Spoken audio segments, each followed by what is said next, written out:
So, brethren, I want to start off today by turning to a Psalm of David. So please turn with me to Psalms 41, and we'll read verses 5 through 9. Psalms 41, starting in verse 5.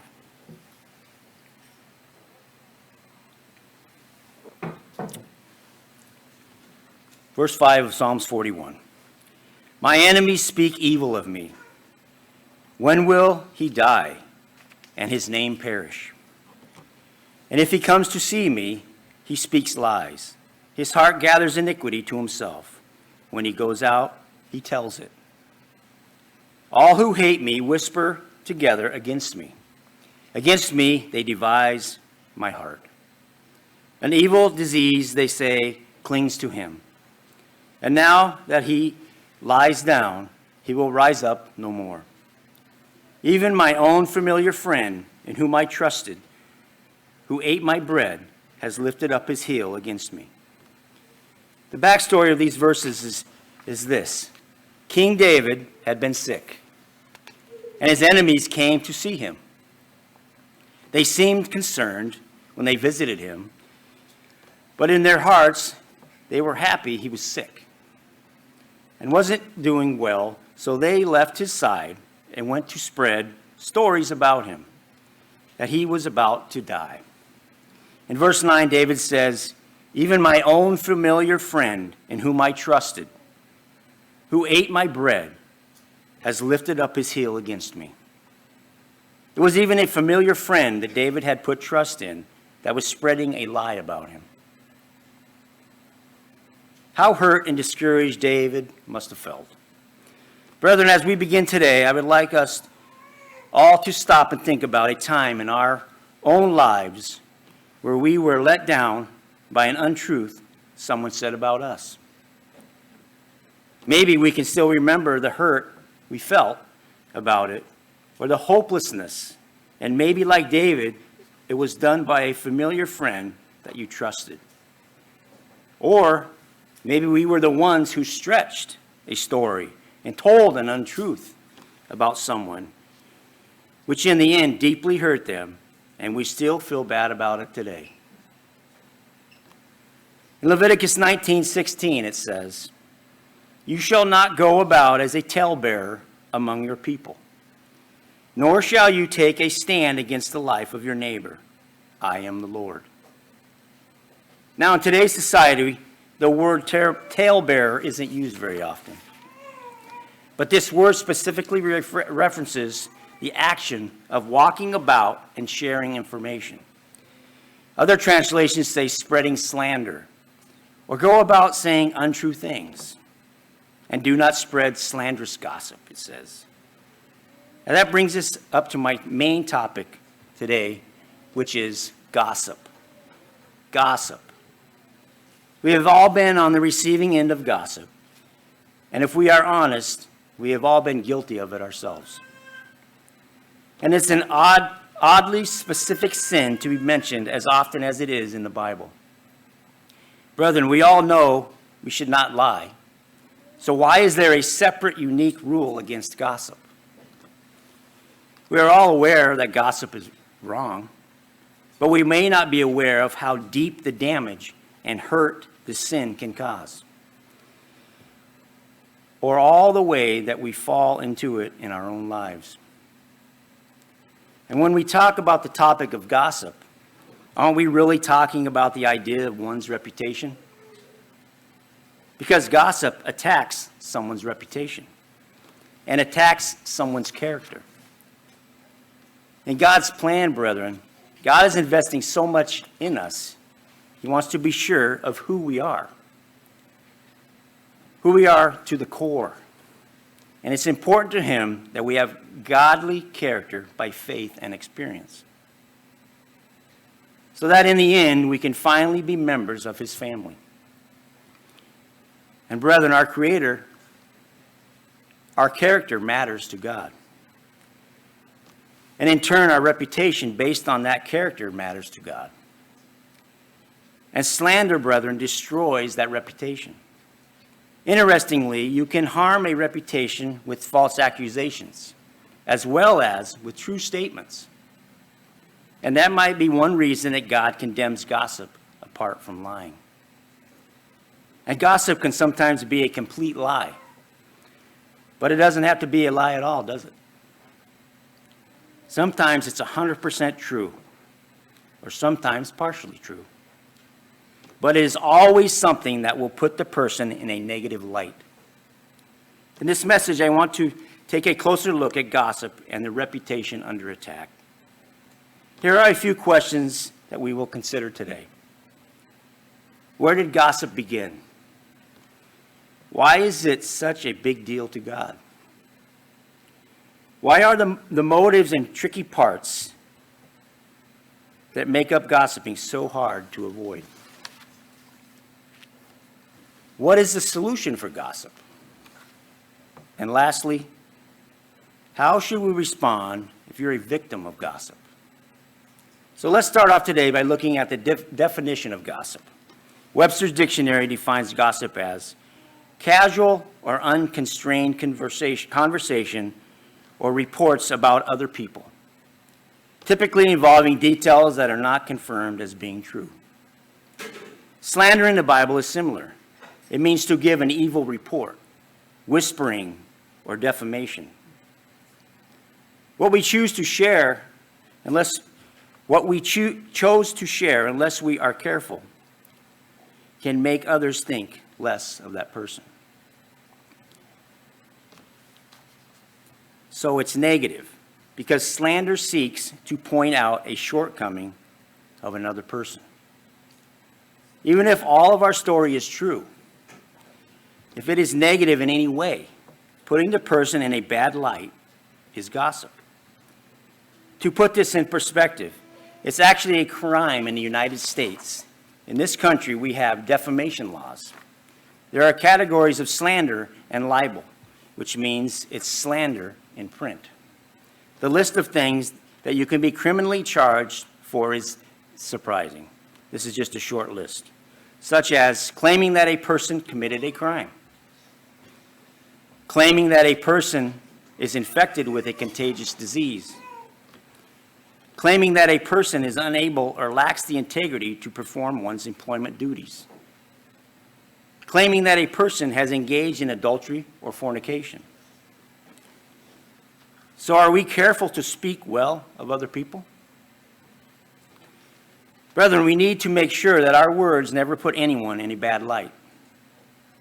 But why? Because it's the opposite of love. The nature of gossip is that it always is about someone else. An individual, a family, a group, an organization, maybe even a church or a minister. So let's start off today on our journey into understanding gossip by looking in the Bible at who was the first being to cast doubt on another's reputation. I want to start today by looking at the number one expert gossiper of all time, Satan. Which leads us right into our first point today, which is point number one: gossip originates with Satan.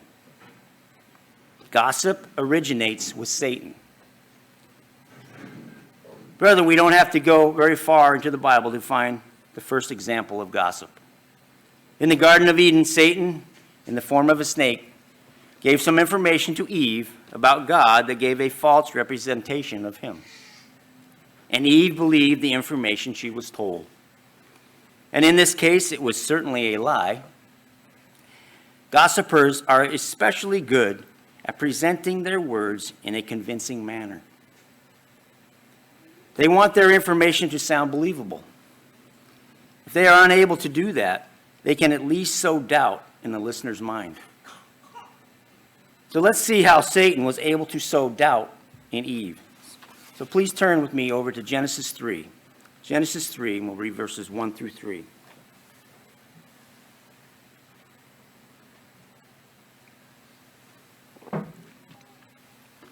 Genesis 3, starting in verse 1. Now the serpent was more cunning than any beast of the field, which the Lord God had made. And he said to the woman, Has God indeed said, You shall not eat of every tree of the garden? And the woman said to the serpent, We may eat the fruit of the trees of the garden, but of the fruit of the tree which is in the midst of the garden, God has said, you shall not eat, nor shall you touch it, lest you die. Here we have proof that Eve had a clear understanding and remembrance of the instructions God had given to Adam. She also understood what the consequences would be if she disobeyed. How could Satan possibly undermine what Eve believed to be true? How could he possibly sway her into believing him rather than God? He did it by defaming God's character. So let's continue on now in verse 4. Then the serpent said to the woman, you will not surely die.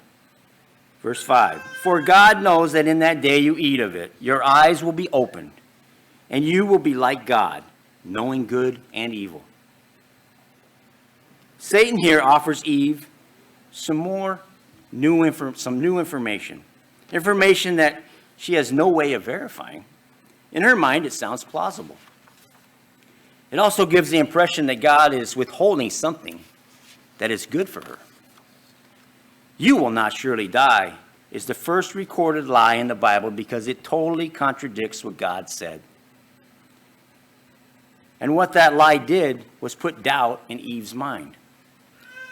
But isn't that what lies often do? They bring doubt. She wonders who is right. God had said she and Adam would die. But the serpent said the fruit would make her wise. Who was telling the truth? Would she die or become wise? Satan had put a doubt in her mind. An interesting bit of gossip mixed with an outright lie might have brought momentary confusion to the mind of Eve. But the appearance of the fruit itself clinched the deal. In the end, Eve listens to a created being over the Creator. So let's continue now in verse 6 of Genesis 3. So when the woman saw that the tree was good for food, that it was pleasant to the eyes, and a tree desirable to make one wise, she took of its fruit and ate. She also gave to her husband with her, and he ate. So Satan's combination of gossip and lies led Adam and Eve to slide into sinful behavior, which in turn brought shame and then fear. The first victim of gossip was God himself, and the first slanderer was Satan. Brethren, Satan's goal has always been to promote himself as God. In Isaiah 14, he's recorded as saying, I will be like the Most High. And to promote himself, he wants to ruin God's reputation. Notice what Satan is called in Revelation 12, verse 10 and 11. Turn to Revelation 12. Revelation 12, we'll read verses 10 and 11.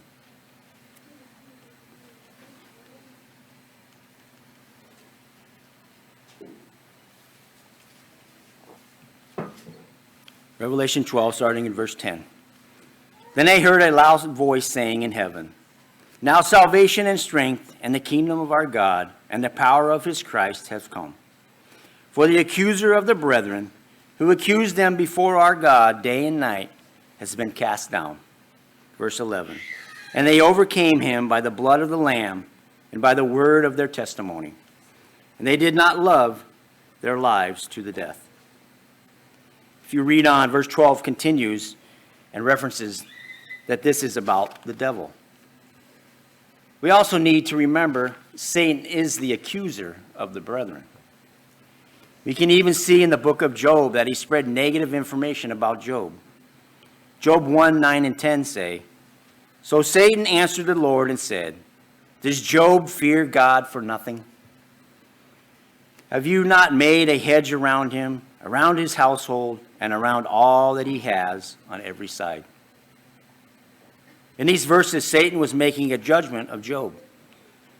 That was harsh and unfair. But brethren, isn't that how gossip often starts in our own lives? And if we are not careful, we can all do the same thing as Satan did. Impute motives, make judgments, and gossip. Now that we have determined that gossip originated from Satan, this leads us into our next point, point number 2, Gossip has far-reaching consequences. Gossip has far-reaching consequences. Brethren, gossip is a serious offense because it grows beyond how it begins. Like a plant that grows and grows, you have to trim it to keep it under control. But unlike a plant, brethren, you can't trim up gossip. Once it's out there, it never stops growing. And the consequences are devastating because gossip rips apart a person's character to everyone who listens to it. Brethren, gossip really hurts. It can damage a reputation, it can be embarrassing, and it can give a false impression. As I was studying into the subject of gossip, I couldn't help but think of the drama in a certain king's court. So please join me over in 2 Samuel 3. 2 Samuel 3. This is the time David was fleeing from Saul. There was a negative accusation made against Abner. Now, Abner is Saul's uncle, and Ishbosheth is Saul's son.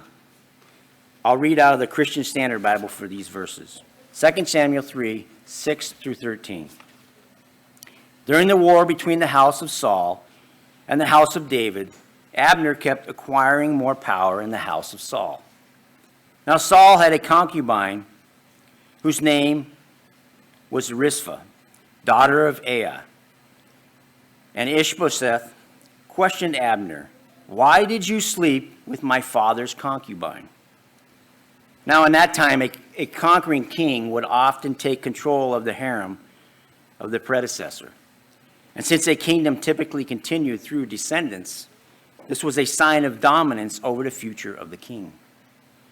And if someone wanted to grasp for power, he could show that with the concubines. Remember Absalom? He even pitched a tent on top of his father's palace and went into his concubines during the civil war he caused. It was considered a sign of rebellion. So now let's continue on in verse 8 of 2 Samuel 3. Abner was very angry with Ishbosheth's accusations. "Am I a dog's head who belongs to Judah?" he asked. "All this time I've been loyal to the family of your father Saul, to his brothers and to his friends, and haven't betrayed you to David. But now you accuse me of wrongdoing with this woman. May God punish Abner and do so severely if I don't do for David what the Lord swore to him." Verse 10, "To transfer the kingdom from the house of Saul and establish the throne of David over Israel and Judah from Dan to Beersheba, Ishbosheth did not dare respond to Abner because he was afraid of him. Abner sent messengers as his representatives to say to David, 'Whose land is it? Make your covenant with me, and you can be certain I am on your side to turn all Israel over to you.' David replied, 'Good, I will make a covenant with you.'" And the story goes on to mention that David required proof, but Abner did become his ally. From Abner's response, it's likely that this was a rumor Ishbosheth heard, likely untrue. This is a bit of a unique situation because he does not confront his uncle directly, but it's very likely that his accusations was done in a public way. And in the sight of all that heard it, Abner's reputation for loyalty to the house of Saul was now in doubt. This piece of gossip had far-reaching consequences. Abner turned from his family and began to support David. Brethren, we need to remember when we choose to gossip, it hurts the people so much and so quickly. This reminds me of Proverbs 15:28. Proverbs 15:28 says, "A perverse man sows strife, and a whisperer separates the best of friends." Brethren, when we sow something, we reap more than we sow. That's a spiritual principle. In this case, it's a negative harvest. We saw at the beginning that King David was the victim of gossip. Kings and presidents and anyone who is well known often are. In Psalm 69:12 it says, "Those who sit in the gate speak against me, and I am the song of the drunkards." We might not at first think so, but this verse is talking about gossip. Albert Barnes' Notes on the Bible has this to say about this verse. It says, David was subject to a negative accusations by those who were gathered around these places, the people of business and the idlers who were assembled there, or as we would say, that he was the subject of town talk. Today, our town talk does not happen at some city gate, but is most likely on social media. And what is shared online can have far-reaching effects on the reputations of others. Information that damages or devastates someone is easy to type in. And computers give us a feeling of protection and being anonymous because we aren't face-to-face with someone. We just press send. And when we hear the word gossip, we often just think of one person doing the speaking and another person listening to what is being said. But that can be greatly magnified when we consider gossip magazines or gossip columns read by thousands or even millions of people. In that case, there is no one-on-one personal experience. In our present society, gossip flies through the air at a lot faster than it takes to drive to the store and buy a magazine or newspaper. Of course, even magazines and newspapers can be read on our computers or our phones now. The words that even one person says, or types can be heard or read by tens of thousands of people around the world. And the capacity to damage or even ruin a person's life is beyond what mankind could ever have imagined. And it doesn't take weeks or months, it takes minutes. As of January 2023, 66% of all internet users in the U.S. said they have experienced online harassment, gossiping, and bullying.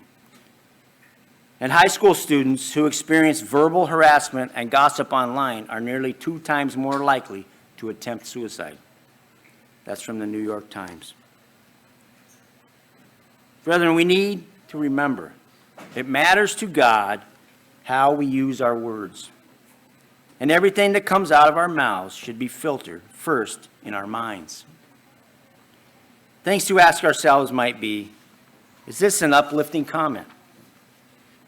Am I showing love with the words I'm saying about others?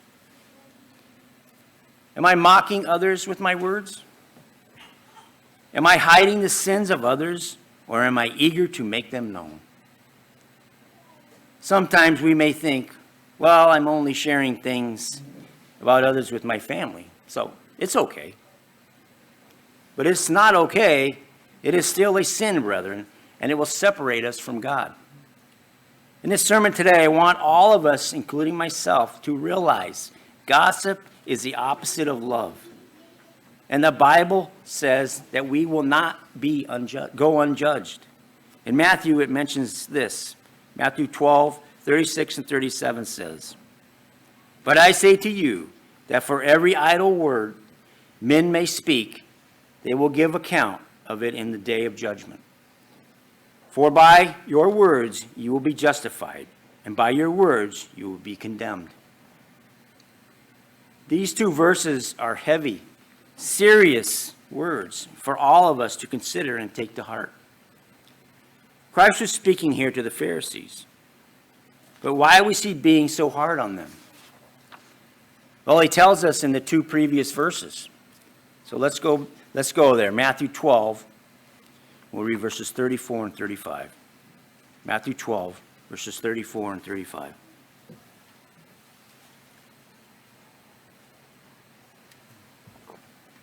Verse 34. "Brood of vipers, how can you, being evil, speak good things? For out of the abundance of the heart, the mouth speaks.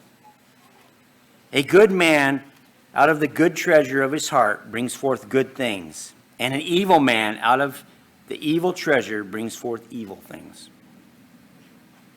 Here, Christ is pointing out the way in which he was able to judge the heart of the Pharisees. And we also need to remember that the words that we speak reveal our hearts too. Point number three. What motivates us to gossip, and why is it so hard to avoid it? What motivates us to gossip, and why is it so hard to avoid it? Now, the motivation to gossip can be so many things. It can be different depending on the person or the situation. One of the motivations could be we may not like the person, so we don't want others to like them either. Or hearing negative things about others makes us feel pretty good about ourselves. But the main motivation for all gossip, brethren, is the lack of humility and love. When we are looking at motives for gossiping in the Bible, we find an example in 3 John. And that example is Diotrephes. That's a hard name for me to say. It says, John wrote his friend Gaius. Here in the passage mentioned Diotrephes. So turn over with me to 3 John, I'll read verses 9 through 13. 3 John 9 through 13. I wrote to the church, but Diotrephes, who loves to be first, will not welcome us. So when I come, I will call attention to what he is doing, spreading malicious nonsense about us. Not satisfied with that, he even refuses to welcome other believers. He also stops those who want to do so and puts them out of the church. Dear friend, do not imitate what is evil, but what is good. Anyone who does what is good is from God. Anyone who does what is evil has not seen God. Demetrius is well spoken of by everyone, and even by the truth itself. We also speak well of him, and you know that our testimony is true. Now, the first thing John mentions about Diotrephes is that he loves to be first. Then John says, I will call attention to what he is doing, spreading malicious nonsense about us. John mentions in these verses many things that Diotrephes is doing that are wrong. But I thought how interesting the first thing he says about him is, Diotrephes loves to be first. And as we read on, we see Diotrephes was clearly abusing his position of authority in all that he did. And his motive for spreading malicious nonsense, brethren, was his desire to be first. When we have this deep down desire to be number one, spreading gossip about others around us becomes our number one goal. That's why humility and love are so important in all we do. Now that we have looked at an example of motives for gossiping, let's look at the second part of point number 3, which is why is it so hard to avoid it? Well, I suppose that it's possible for a man to have enough self-control, hold his tongue in check, so that his true feelings don't show. Or maybe a religious person takes a vow of silence. They certainly wouldn't be actively gossiping. But does that fix the motivations and the heart behind gossiping? God's solution to gossip is not self-control or vows of silence. Maybe the reason that we continue to gossip is that sometimes gossip is unrecognizable. Before the Passover and the days of unleavened bread, we diligently went through our house searching for bread products to dump into the trash. Most things are obvious and easy to recognize, but there are sometimes items that we overlook because they're not obvious at all. Maybe there are breadcrumbs in a frozen dinner or yeast in a pie shell that's not supposed to have yeast. Gossip is just like that sometimes. We may be innocently doing something for years, and it never would dawn on us that it is gossip in God's eyes. For example, maybe we're sharing something to lighten the mood. Sometimes we tell others something funny, but we are actually mocking someone in our story. Our jokes that make our mates or children look like fools or embarrass them. Humor is a great release, brethren. It helps with stress, but it should never be at anyone's expense. If it's their reputation at stake, don't share it. Here are some examples. Someone goes up to give a speech, perhaps at a wedding. They giggle nervously, misspeak, and fumble. We need to be careful not to put them down when we describe the wedding to a coworker the next day. Oh, that groomsman wasn't well prepared and didn't take his speech seriously. We may not know how much courage it took for that person to go up and even speak. It's wrong to assume that someone didn't prepare, or we feel that we understand a situation and can make a judgment about it.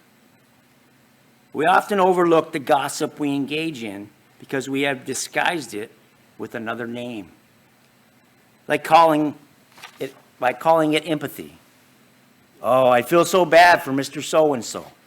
He's fallen off the wagon again, and he was doing so well. It's such a shame. Or gossiping under the disguise of concern. I'm so concerned about so-and-so. We need to pray for her. She caught her son on a sketchy website yesterday. Or we call it a warning. I just wanted to warn you that I heard that Mr. So-and-so was caught as a teenager for possessing weapons at school. Was it a pocket knife? A prop idea for school? We may not know. But the worst way we disguise gossiping is saying it as if we are doing it out of love. I want to warn you. I'm so concerned. I feel so sorry for. These certainly can be words expressing love, but not when they are followed by words that are unverified, secondhand, demeaning, very private, and about someone other than themselves. Brethren, we can't avoid gossip without praying and asking God for help. Every day we need to pray and ask God to harness our tongue. Our assumptions about a person are often the reason that we gossip. And assumptions are almost always wrong. Brethren, we should rejoice with those who rejoice, even regardless of past negative experiences with them. And another reason gossip is so tempting is that it can be so enjoyable. Let's turn over to Proverbs 18:8. Proverbs 18:8.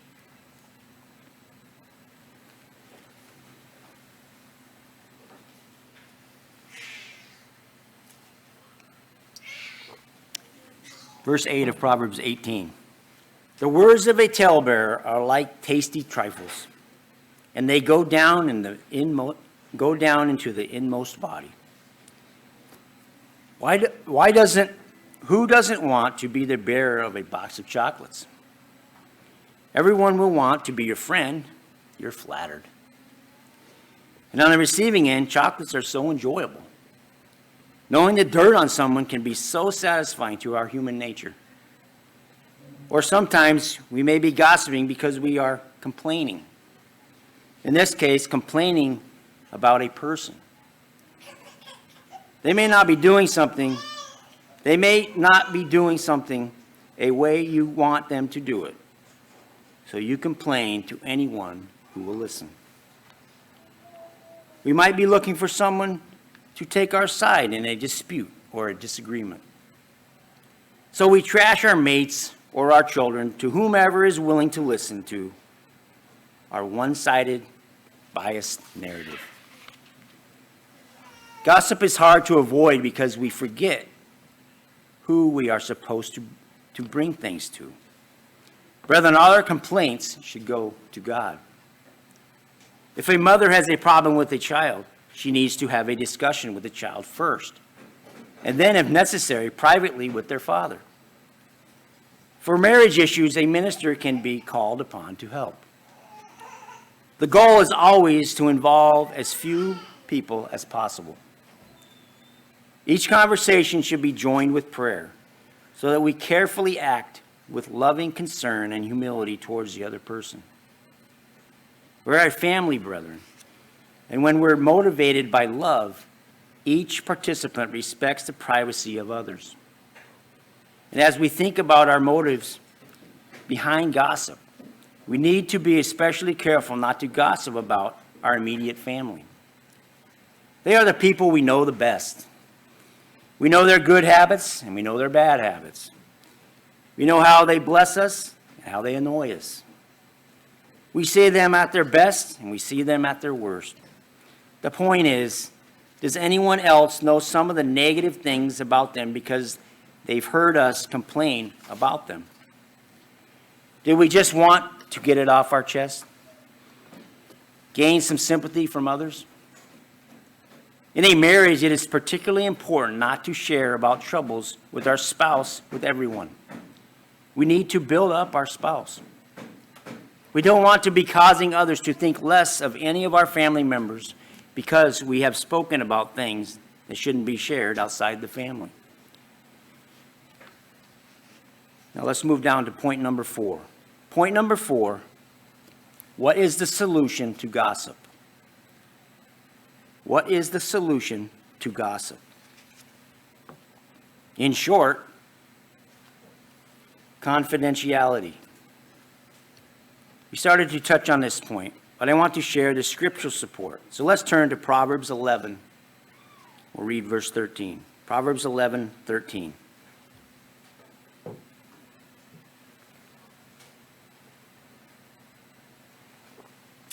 Verse 13 of Proverbs 11.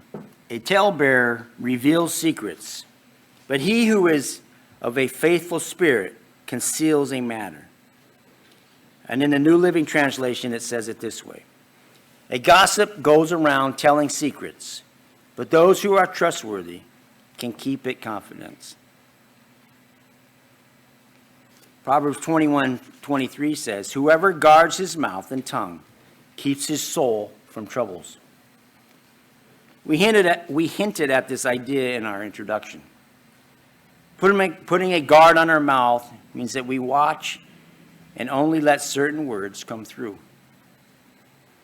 Out of love for the other person, we need to value their privacy. So much in our world today is no longer private. Online marketing and tracking means that people have so much more data on us than ever before. But we need to value things told to us in confidence. A good friend values the good name of those he speaks with, and he upholds their reputation. People may make mistakes, but we don't assume the worst motives of them.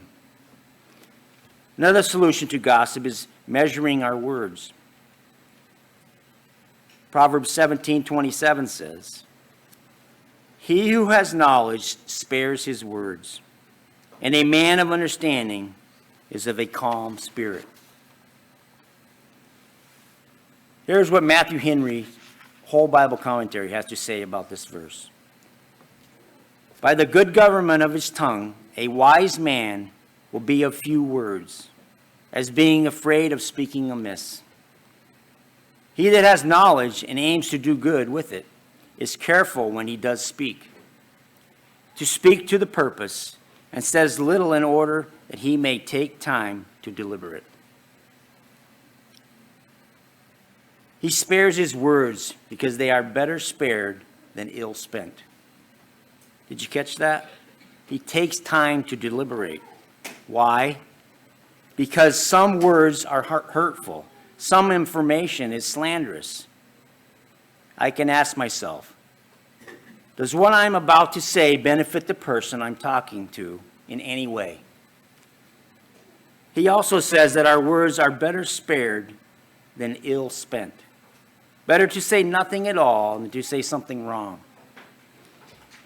John 15:12 reminds us, This is my commandment, that you love one another as I have loved you. We all need to make love our motivation when sharing about a person. If we are acting in love, we would not be spreading slander. Brethren, God doesn't just listen to our words. He sees and understands our frame of mind behind the words. Proverbs 21:2 reads, "Every way of a man is right in his own eyes, but the Lord weighs the hearts." Brethren, love is always God's standard for weighing our hearts. And we must continually gauge our words and behavior through that same standard. Romans 13:10 talks about the love we should have. So let's turn over to Romans 13:10. Romans 13:10.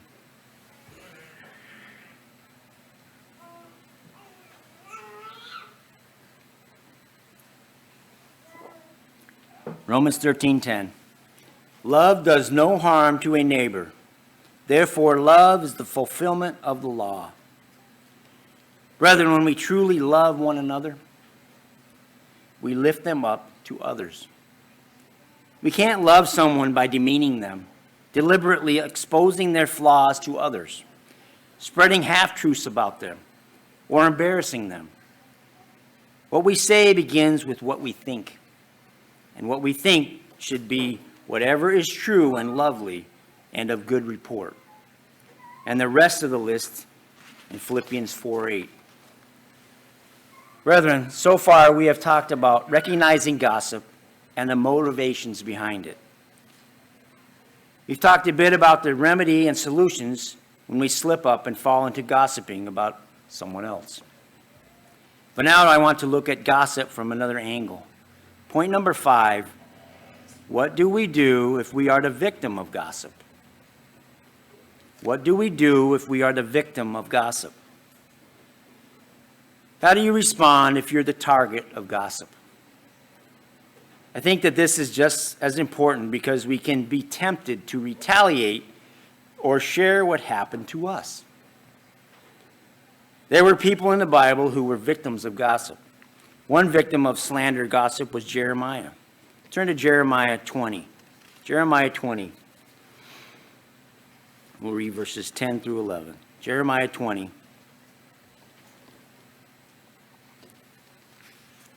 10 through 11. It says, "For I heard many mocking, fear on every side. Report, they say, and I will report it. All my acquaintances watched for my stumbling, saying, perhaps he can be induced. Then we will prevail against him, and we will take our revenge on him." Verse 11. "But the Lord is with me as a mighty, awesome one.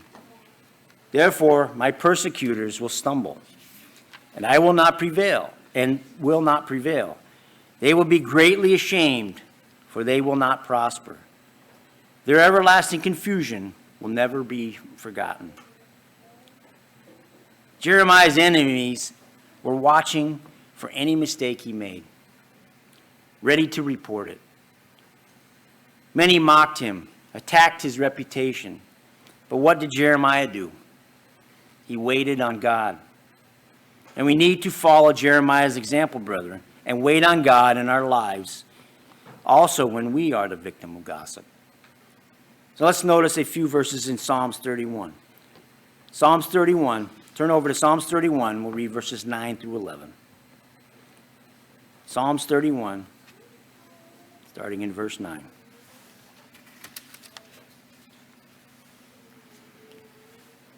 Verse 9. "Have mercy on me, O Lord, for I am in trouble. My eye wastes away with grief, yes, my soul and my body. For my life is spent with grief, and my years with sighing. My strength fails because of my iniquity, and my bones waste away. I am a reproach among all my enemies, but especially among my neighbors, and I am repulsive to my acquaintances. Those who see me outside flee from me." The writer is struggling with persecution. So let's drop down to 23. Oh, love the Lord, all you his saints. For the Lord preserves the faithful and fully repays the proud person. Verse 24. Be of good courage, and he shall strengthen your heart. All you who hope in the Lord. So what's the advice? Wait patiently. Take strength from God. If you can, talk to the person who's accusing you privately. Eventually, your good deeds will fix your reputation, as people see that what was said about you doesn't match your actions. We are also told when there is no gossip, everything calms down. Proverbs 26:20. Where there is no wood, the fire goes out. And where there is no talebearer, strife ceases. This is both a good reason for us to avoid gossip and a good reminder that once it stops, the drama it causes will stop too. We just have to wait it out. Brethren, today we have looked at gossip and how it attacks the reputation. We learned Satan was the original accuser, and he attacked both God and humans. We looked at the far-reaching effects of gossip and the motives and sneaky ways gossip gets into our patterns of behavior. We looked at confidentiality and love as the solutions of gossip. And we also looked at David, Job, and Jeremiah as all victims of gossip. But as we close, now I want to look at someone in the Bible who had the best reaction to gossip, harassment, and mistreatment: Jesus Christ. He often had his reputation under attack. The Pharisees accused him of being a sinner since he ate with sinners. When he plucked grain on the Sabbath, they judged his motives. When he healed a demon-possessed blind and mute man, they thought his power came from the rule of the demons. But through all this, Christ took strength from God and waited until his time. And after he had gone through so much pain, brethren, and he was about to die, he prayed to God and said these words: "Forgive them, for they know not what they do." We will never endure what Christ endured, brethren, but we can love others as he loved us. And part of that love is rejoicing in the truth, bearing all things, believing all things, and enduring all things. So next time we feel the urge to gossip, let's remember Christ's ultimate sacrifice and just stop ourselves and make the simple choice to love with humility and just say nothing.